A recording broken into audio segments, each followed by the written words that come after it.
Hello and welcome to my little corner of the internet. Today I'm doing a book cover redesign of Wicked by Gregory Maguire. If you're interested in that, have yourself a cup of tea and stay tuned.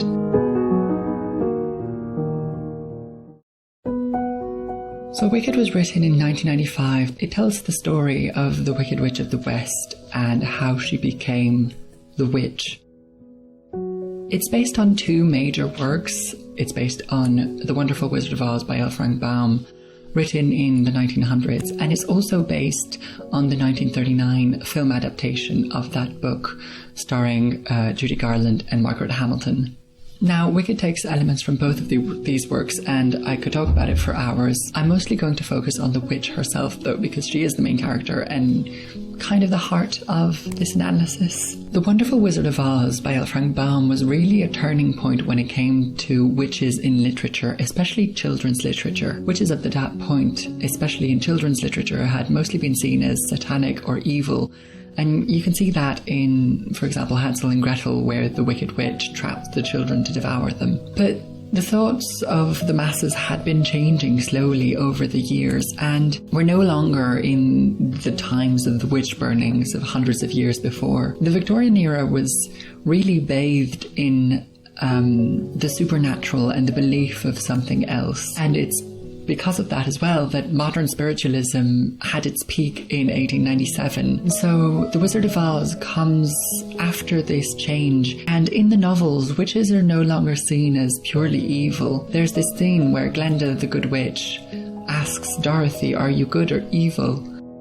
Are you a good witch or a bad witch? And so it shifted witchcraft in literature, where witches could be morally grey characters. And then Wicked, the novel, played along on that point a lot, trying to give humanity to the character of the Wicked Witch of the West. It's also interesting to point out that the Wicked Witch of the West isn't the antagonist of the original novel. The Wicked Witch of the West is one of them, but she isn't the main force of evil. This transforms completely, however, in the 1939 adaptation, where she becomes the main antagonist. Margaret Hamilton's performance as the Wicked Witch was so extraordinary that it had a cultural shift. The vision we have of witches today is based on the witch that she portrayed, with the hooked nose, the green skin, the tall pointed black hat, and this dark robe, and the broomstick as well. It's this incredible performance that created this quintessential vision that we still have today. Margaret Hamilton also gave a lot of charisma, in my opinion, to the character. It might not be seen as depth because it is quite a child's point of view in the novel, and so the characters still are quite two-dimensional. But the Wicked Witch gains this level of brilliance with the charisma and humanity that Margaret Hamilton played her with. And so through those two works we come to Wicked, the novel. And so, as I said, it tells the story of how the Wicked Witch of the West, here called Elphaba, became the witch. Elphaba starts off as a young outcast girl, mostly because of her green skin. She grows on to become a college student with very strong political views and ethics. And those translate when, in her later life, she becomes a political activist and almost a political anarchist. And it's this very strong political point of view that shifts her into becoming the Wicked Witch of the West. So the first step in this creative process was to find an inspiration in which to base my design. My main aesthetic inspiration was Alphonse Mucha, who was a very famous painter and graphic artist during the Art Nouveau time period. Now, his whole work is absolutely fascinating, and I could talk about it for hours, but I will only talk about the points that are relevant to this design. If you want to look more into his work, I really encourage it. I'll definitely put all of my sources and links in the description below. So Alphonse Mucha was a painter originally from Vienna, and he moved to Paris to pursue his career. His big break happened on the 26th of December 1894 with his poster for the play Gismonde, with the leading actress Sarah Bernard, who was Paris's leading actress at the time. Now, Sarah Bernard was an extremely influential and iconic woman. at one point in the 1880s, she had an illness to her stomach, which made her forced to wear looser fronts to her robes in front of her corset. And it's this change in style that then created the S-bend aesthetic of the 1900s and the Edwardian era. And that's how much of an influence she has. I'm not only talking about this because I'm a fashion history geek and I did fashion design for 4 years. Not only, at least. I bring this up because this did consolidate my choice when it comes to using Mucha as an inspiration for Wicked, because he was an artist who worked in theatre, and he also did plays with very strong female roles for Sarah Bernard. She went on to play Medea, and she also played Lady Macbeth. And so I really believe that The Wicked Witch of the West is really interesting in this lineup of strong figures, especially in the book. A few other interesting factors from Mucha's life are that he was an occultist and a spiritualist. And the fact that he believed in the supernatural, I find, is visible in his work. There's a lot of magic and belief in mysticism in his artwork, which is obviously perfect when trying to depict a fantasy, phantasmagorical world like the Land of Oz. Now, another interesting point is that The Wonderful Wizard of Oz was actually published right in the midst of the Art Nouveau time period, and so I find it interesting to bring it back to its roots in a way. So now that you know more about my inspiration, let's get on to making the cover.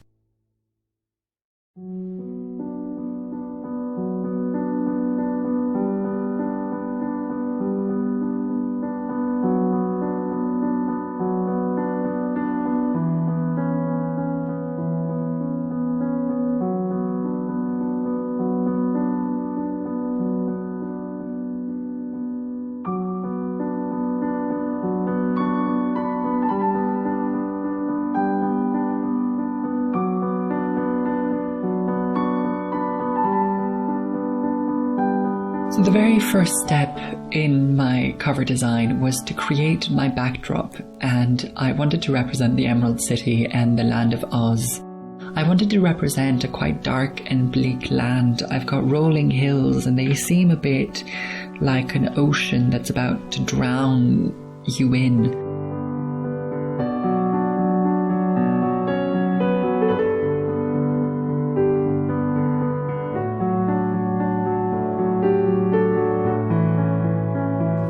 I chose this aesthetic because in Wicked, the Land of Oz is ravaged by political turmoil. There are talking animals that are slowly losing their rights as the novel goes on. The Wizard of Oz himself is a terrible tyrant. There's this whole third act where Nessa Rose, the Wicked Witch of the East, becomes this terrifying religious zealot of a tyrant in Munchkin Land. So the Land of Oz that Maguire represents is a lot more political and a lot more adult, so to speak, and a lot more terrible than the fantasy fairy tale beauty that is the Land of Oz in The Wonderful Wizard of Oz. Maguire isn't pedantic in his way of displaying the politics of the novel. We discover them through Elphaba. The views she has of the politics that transpire in her world shift as she grows. She goes from an idealist to someone who's very much resigned to what's happening, and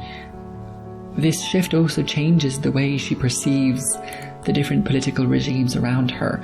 This filter that this main strong character gives really brings it to another level. Speaking of the main character and the Wicked Witch, let's work on her now.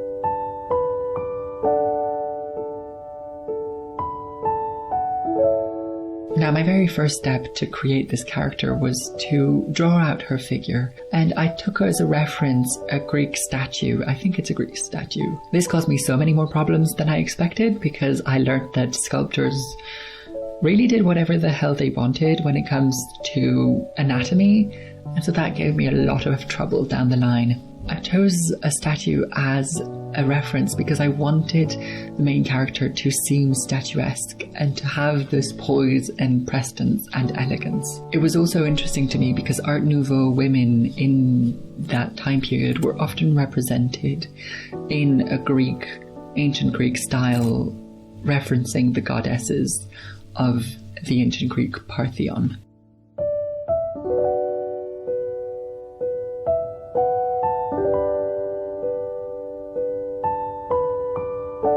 Now, one of the main reasons I also chose the Art Deco style to represent Elphaba is that the Art Deco movement is quite quintessentially feminine.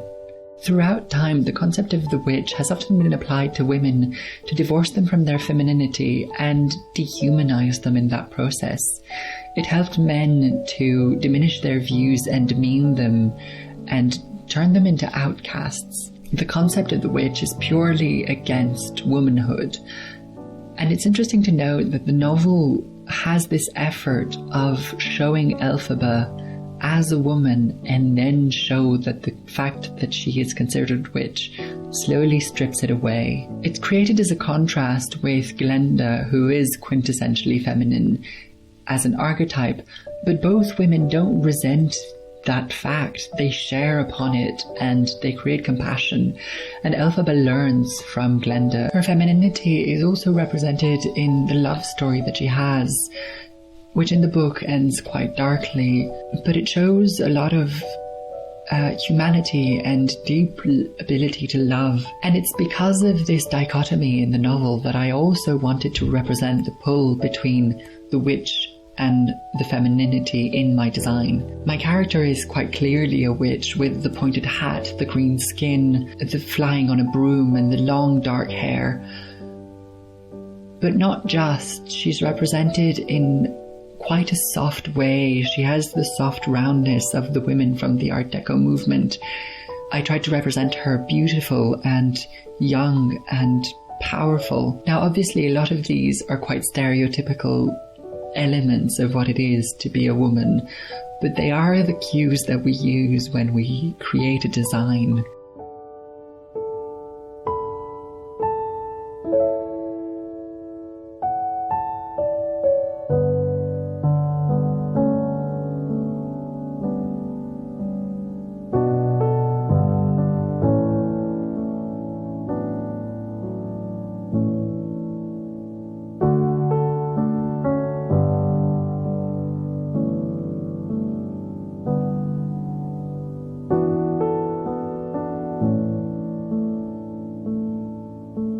Now here I'm painting her pink. This isn't because pink is feminine. I ended up changing it digitally. It was mostly because I wanted her robe to be as contrasted as possible from the backdrop, and so I chose its complete complementary colour. Digitally I decided to represent her in red to bring home more the passion that she has.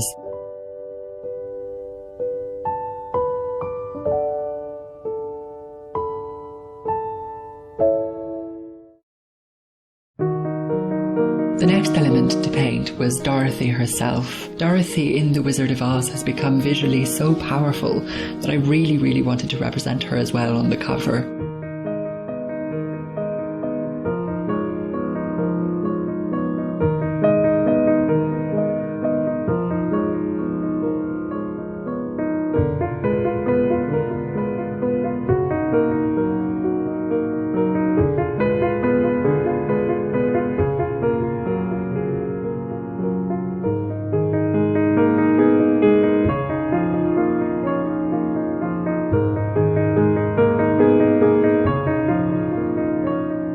The way I painted Dorothy is very similar to The Wicked Witch, so I thought I'd take this time to also analyse the different women in Wicked. Elphaba isn't the only one who has quite an interesting relationship to power in the books.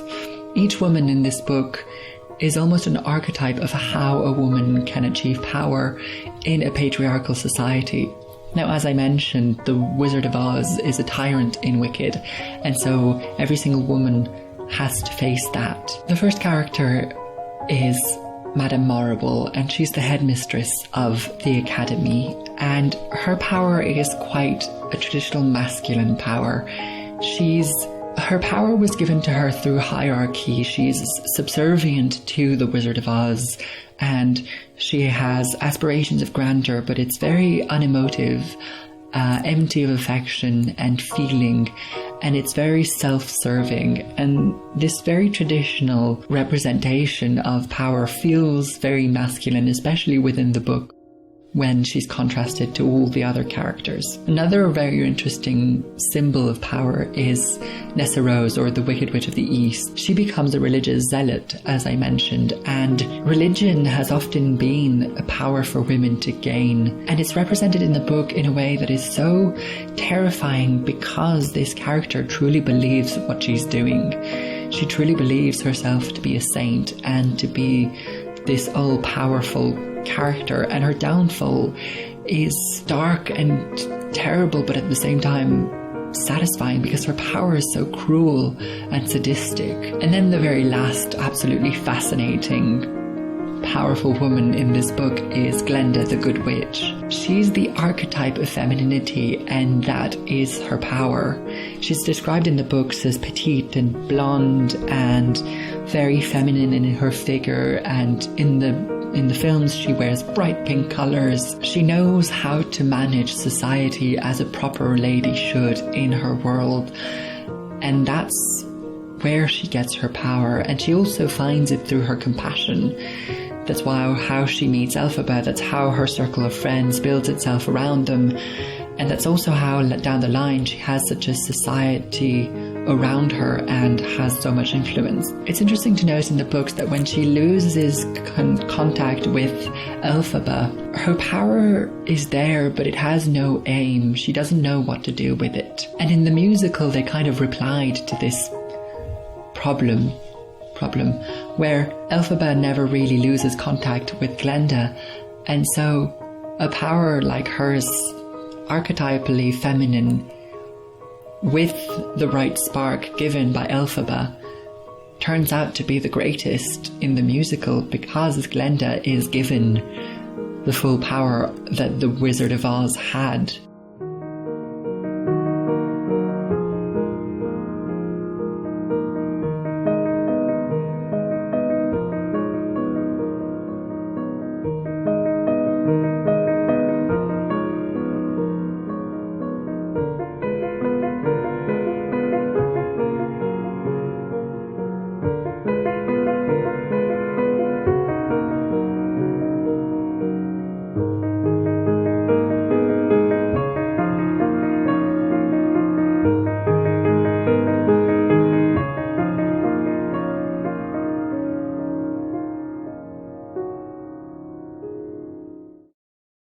Now, the very last step I had to paint were the two halos behind the main characters.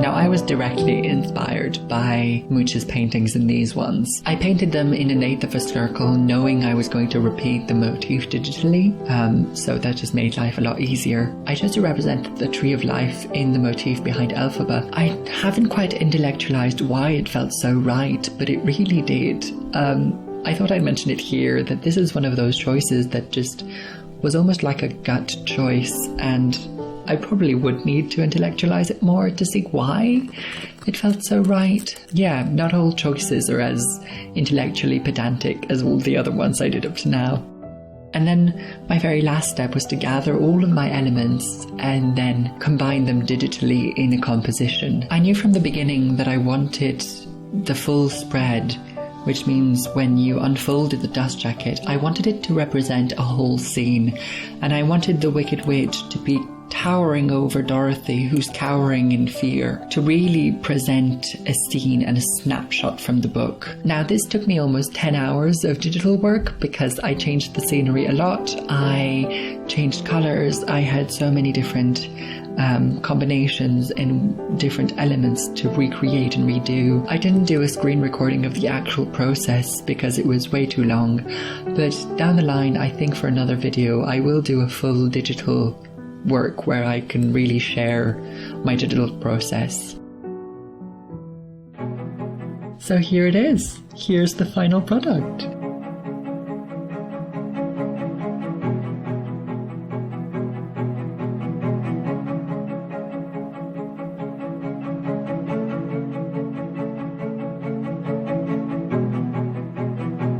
I will admit I am really happy how it turned out. If you want it for yourself, it's free for download in a PDF on my website.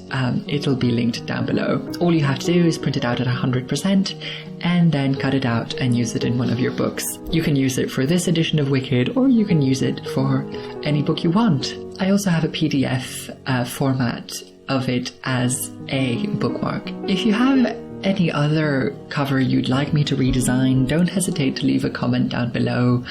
I'd be really happy to have your suggestions, or just leave me a comment to say hi. I'd be delighted to have you along and to create a conversation with you all. Thank you so much for spending all this time with me. It really means a lot. I hope to see you around in a month's time. I'm hoping to be able to publish a bit more regularly. I haven't published in 3 years, so it'll take me some time to get back into the mold of things. I hope you enjoyed it and have a lovely rest of your day or evening or night if you're like me and watching YouTube videos at 4 a.m. and I shall see you later. Goodbye.